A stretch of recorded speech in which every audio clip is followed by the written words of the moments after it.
Welcome everyone to Soul Basics Soul Chat. Today we are talking with Nanea Hoffman. Nanea is a wife, a mother, a writer, an entrepreneur. She's the founder of Sweatpants and Coffee, and she is a huge inspiration to so many people.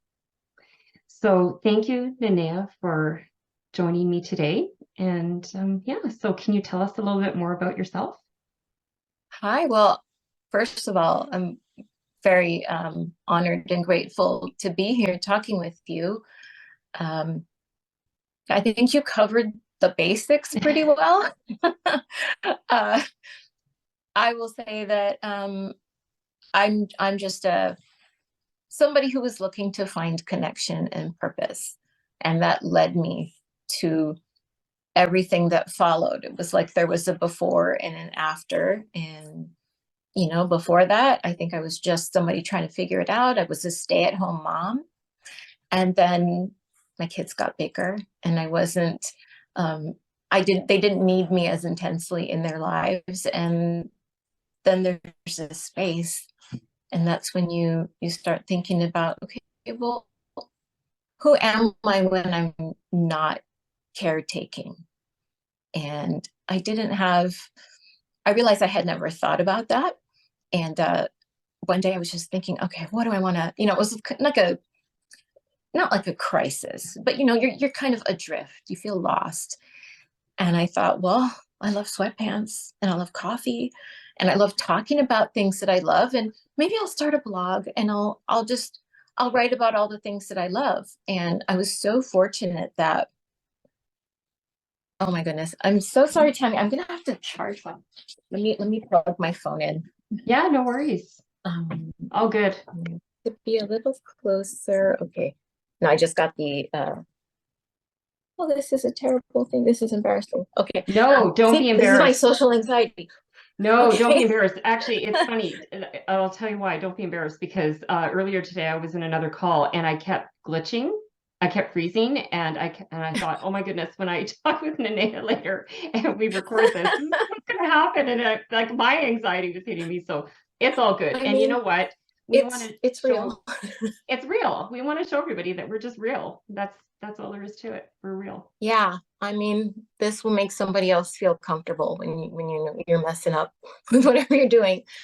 Um, so anyway, I thought it was going to be just a personal blog. I wanted to reach out, I think, but I also have social anxiety and I'm a big introvert, which is going to be very strange when, we talk about my platform.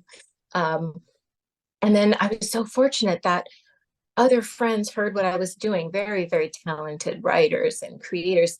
And they said, we'd like to be part of it. And it just grew into this. I had no idea it would become what it is today, that it would be a community and a platform and really my purpose. I feel not the only purpose, but this feels like um yeah, it gives me purpose. It gives me meaning to do this. And I feel so lucky that I get to. Yeah, that's so beautiful. You are just like a conduit of kindness and generosity to so many people. Um, yeah, like so when you reach out to people through your blogging and through your posts and whatnot, is there any one situation that has really stood out in your mind? Somebody that you've really helped that you've been able to. Oh, that's always so. I was just talking about this with my husband because I have a really hard time staying in those moments. Like people will write in and they'll tell me the most beautiful, heartbreaking, intense things. And immediately I like it, I almost get kind of fuzzy when I see that because I'm like, oh, okay, this feels like a lot of responsibility. And, um, you know, I always have care for that person who's messaging me. And a lot of times they're sharing very intimate things. Um, but it's lovely to hear when somebody says, hey, my daughter in college is really struggling. She's really going through it. And you're helping her to put a name to that. I think that's one of the reasons I'll talk about, what's going on with me with my mental health issues, challenges, or traumas or whatever I've gone through. One, it's been very therapeutic for me to share because I think when we tell our stories back to ourselves, it's like things shake into place. We're kind of putting the Legos in the right boxes, and Right. that takes many times of telling a story. So for me, that's what it is. It's storytelling, but then people share their stories with me. So I have heard about people like my anxiety blobs, my little mental health mascot guy. Um, People give them to their kids to take away to school.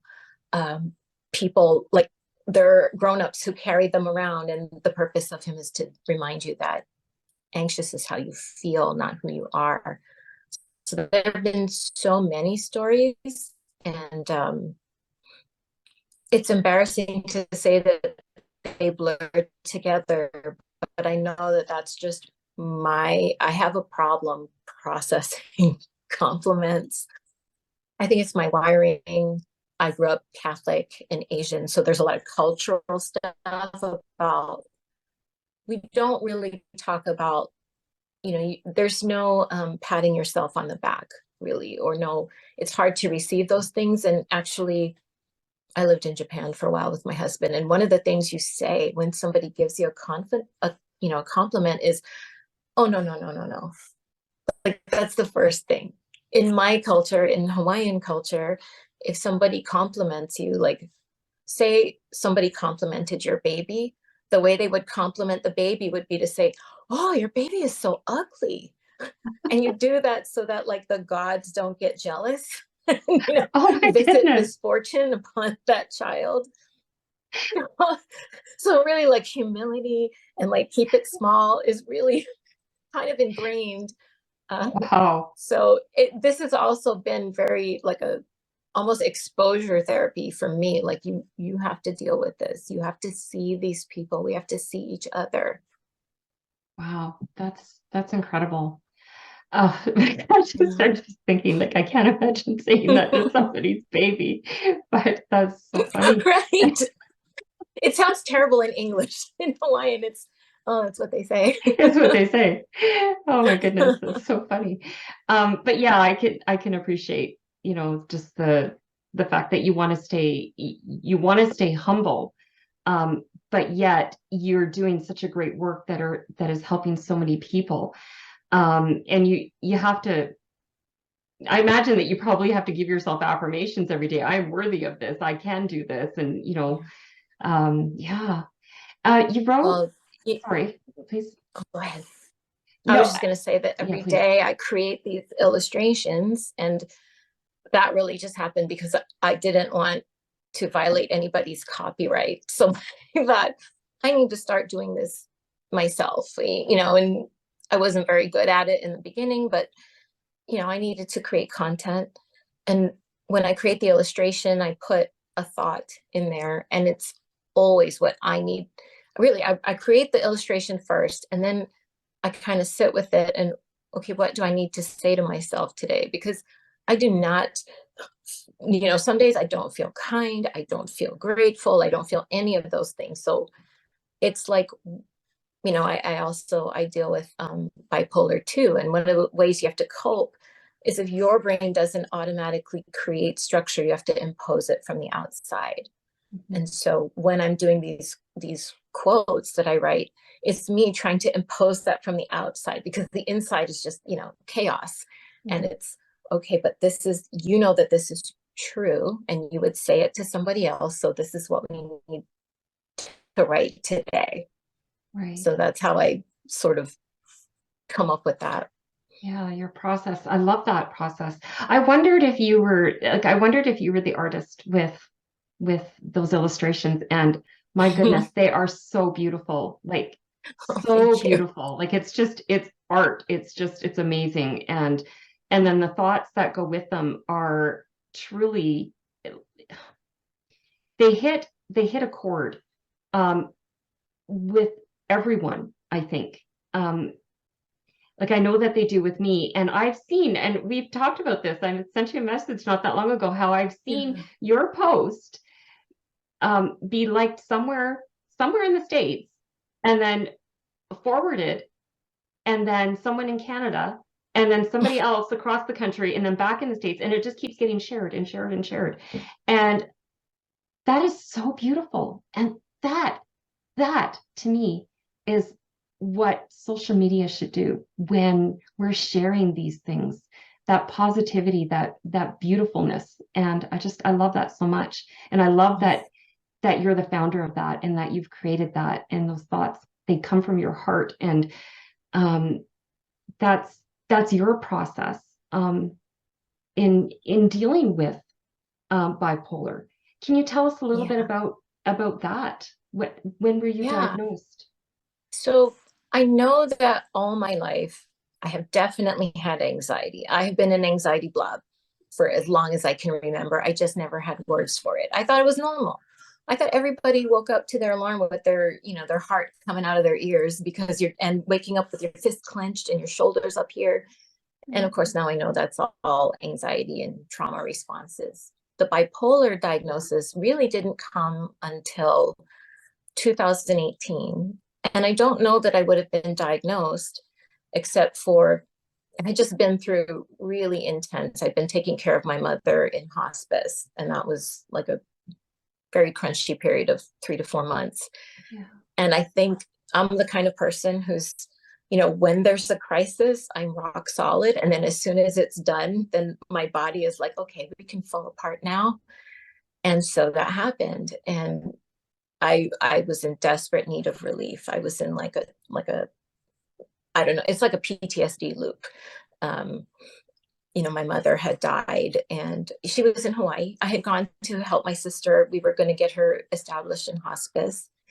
And very quickly, I thought I was going to be there for 4 days. And I ended up staying for almost 4 months because my sister couldn't do it by herself. It was just the two of us 24/7. And, that's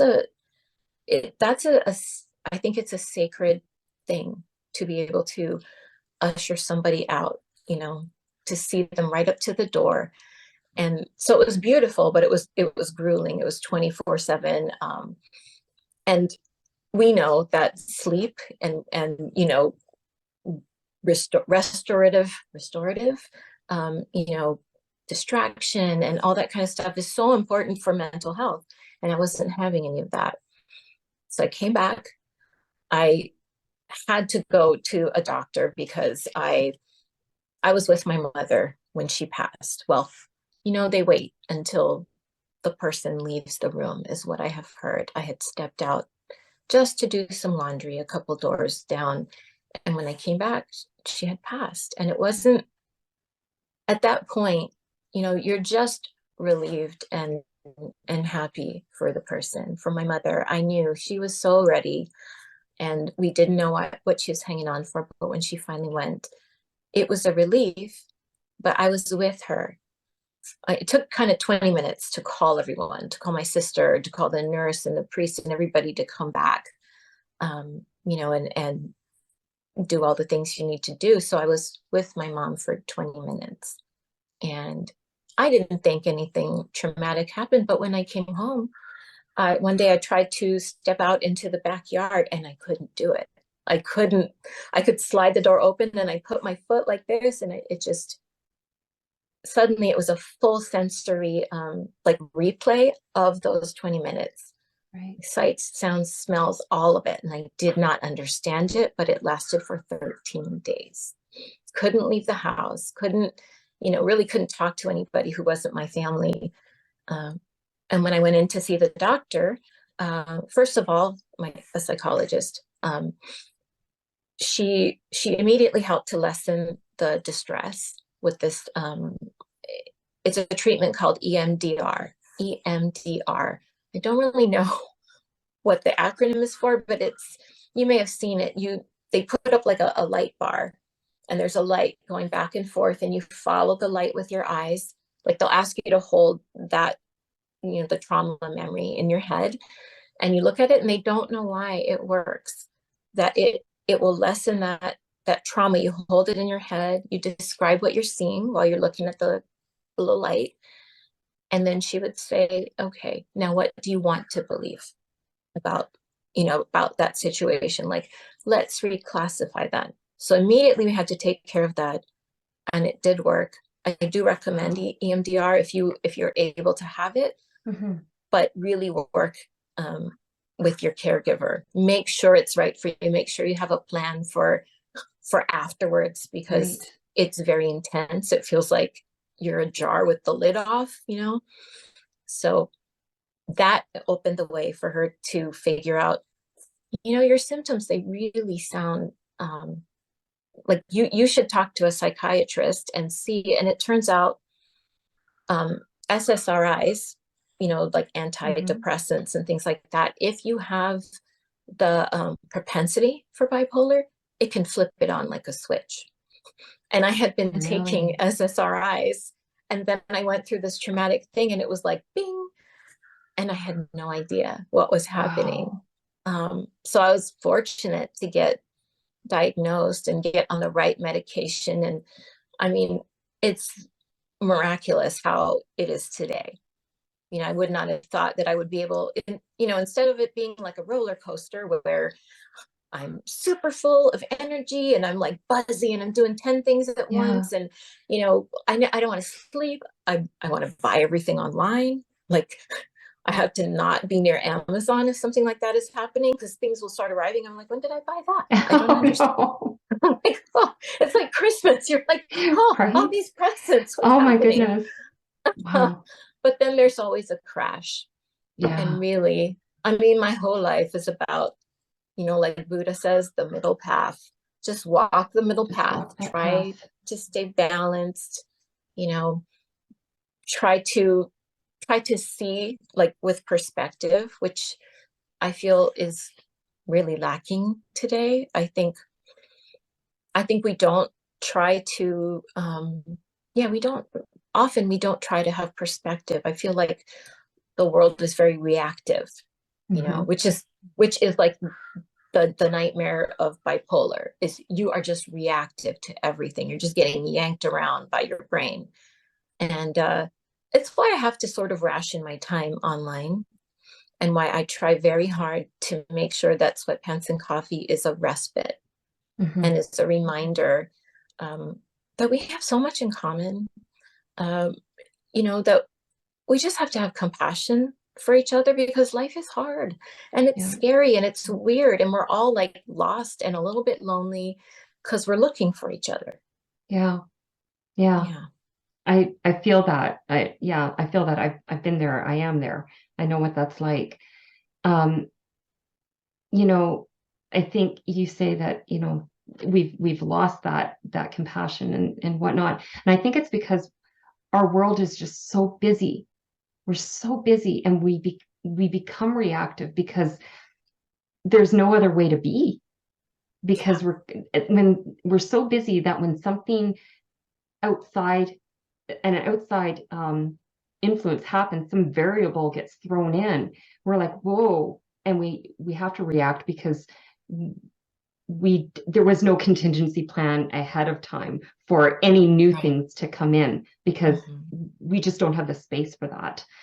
And I know what that's like. When I was working before, it was tough because I was just working all the time and traveling, and I can see a difference now that I'm not in that rat race. Just going back to what was it? It was it EMDR, the light therapy? Okay, that's so interesting. I wonder if the light going back and forth, if it's, I haven't done that. I've done a little bit of audio with the sound going back and forth. And I wonder if it's similar in that sense, that maybe it's bringing the hemispheres of the brain into balance. Do you, your thoughts? I wonder, I mean, what my therapist, who is a psychologist, says is we don't really know why it works. Okay. Like exactly. I think there are a lot of theories, but we know that it doesn't. For me, what happened was, it's almost like you can't hold both of those things in your mind at the Yeah. same time. You know, you're processing this while you're holding that memory, and it's like the volume gets turned down. It's still there, but well, for me also with the trauma thing, I no longer felt like I was living it. I felt like it was a memory.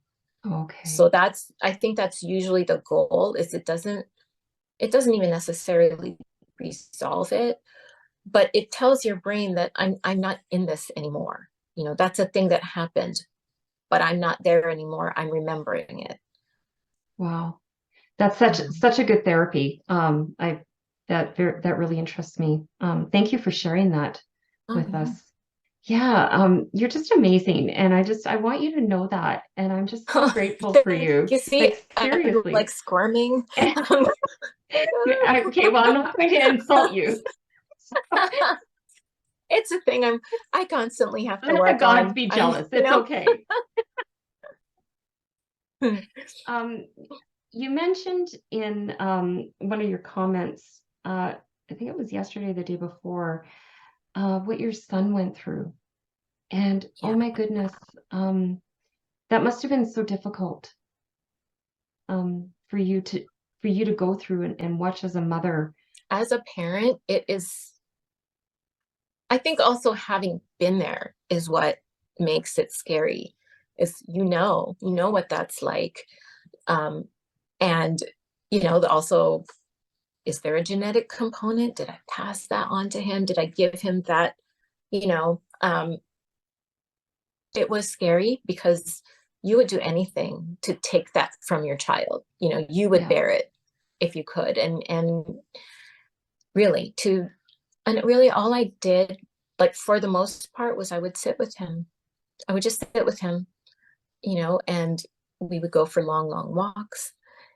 And it is one of those things where it kind of, I won't say it heals itself, because he did a lot of work. You have to, um, you do have to be willing to do that work to dig yourself out. And that's so hard when you are going through depression, because literally your brain is trying to depress your body, depress all your physiological responses, because it thinks you're in danger, and it thinks you should just be as still as possible. That's why you don't want to move. You don't, like your thinking is sluggish. And when somebody says, look, I'm going to help you, but you're going to have to get over this mountain. Hmm. Like, I can help you. I can't do it for you. And he did it. And it was, I think, the bravest thing I've ever seen. When you watch somebody pull themselves out of that, and it's your child, and it's just so achy. Like, you physically hurt. Like, I could feel it in my chest, just, oh. And it was, yeah, it was scary, I think. Yeah. And the pandemic was just the worst time, I think, to be going through that, because we were so isolated. Hmm. And I think that's a pain for all people, isolation. I don't think we're meant to live that way. No, no. But on the flip side too, I wonder if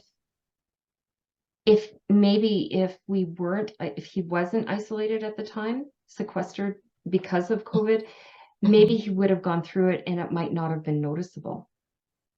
Yeah, I do think about that, because we do know that mental illness tends to manifest late teens, early 20s, which is, if you think about it, that's the worst time for that to happen, because they're leaving home, they're going off to college, they're on their own, trying to like, for the first time, trying to take care of themselves outside of the home, and to deal with something like that. Like, I know that's when I first started to experience like big depression. I was probably 19. I didn't know what it was at the time. um, I stopped going to classes in college. I would drive to the beach.